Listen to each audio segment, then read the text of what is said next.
सर्वोदय नमस्कार बच्चों, मैं उमेश चंद्र शुक्ल आज आप लोगों को रहीम के दोहे अध्यापन कराने जा रहा हूँ।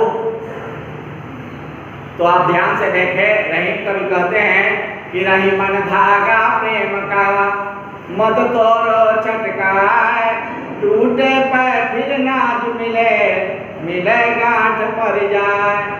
कवि रहीम कहते हैं कि हमें प्रेम के धागे अर्थात प्रेम के संबंध को खींचातानी करके तोड़ना नहीं चाहिए। यदि वह टूट जाता है तो फिर उस तरह से पूर्ववत संबंध नहीं रह पाता है, उसमें कुछ न कुछ दुर्भावनाएं उत्पन्न हो जाती है, गांठ पड़ जाता है। इसलिए आपस में प्रेम के संबंध है उसमें खींचातानी नहीं होना चाहिए। जितना हो सके उसको मिला करके संजो करके रखना चाहिए। दूसरे दोहे में कहते हैं रहीमन निज मन की व्यथा मन ही राखो गोय। रहीम कभी कहते हैं कि अपनी मन की पीड़ा को मन में ही गुप्त रखना चाहिए। आजकल के लोगों के सामने प्रकट नहीं करना चाहिए। सुनियठ नहीं है लोग सब बांट नहीं है कोई, उसको सुन करके आपके दुख को शागिर्द नहीं बनेंगे कोई, बल्कि व्यंग कसेंगे, आपके ऊपर छीटा कसी करेंगे। इसलिए अपने मन की पीड़ा को मन में ही गुप्त रखना चाहिए।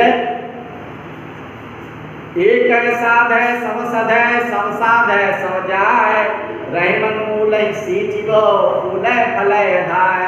रहीम कभी कहते हैं कि एक काम को यदि अच्छी तरह से हम करते हैं तो संपूर्ण उससे संबंधित कार्य हो जाते हैं। जैसे मूल को सींचने से पूरा वृक्ष फल फूल से अघा जाता है, तृप्त हो जाता है, उसी तरह से एक कार्य को अच्छी तरह से करने से उससे संबंधित जितने कार्य हैं सभी पूर्ण हो जाते हैं।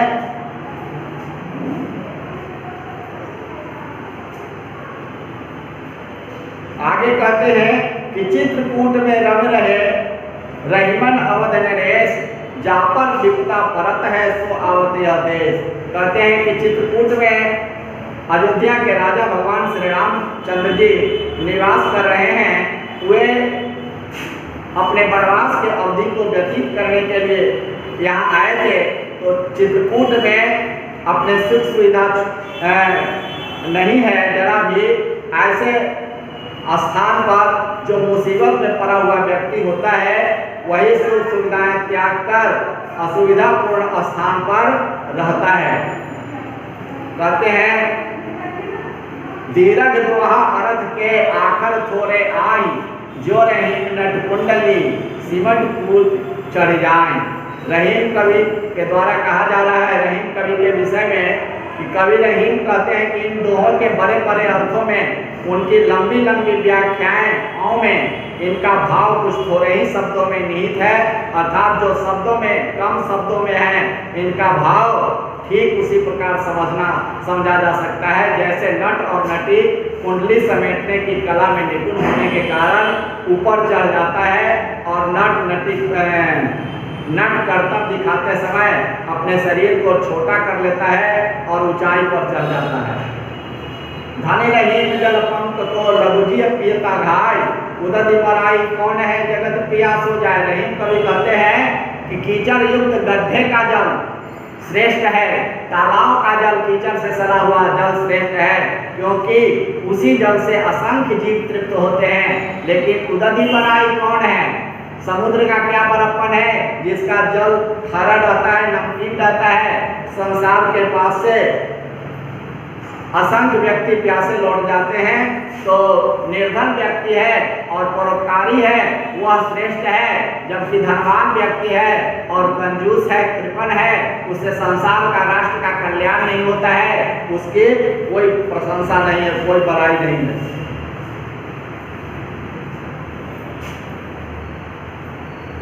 बच्चों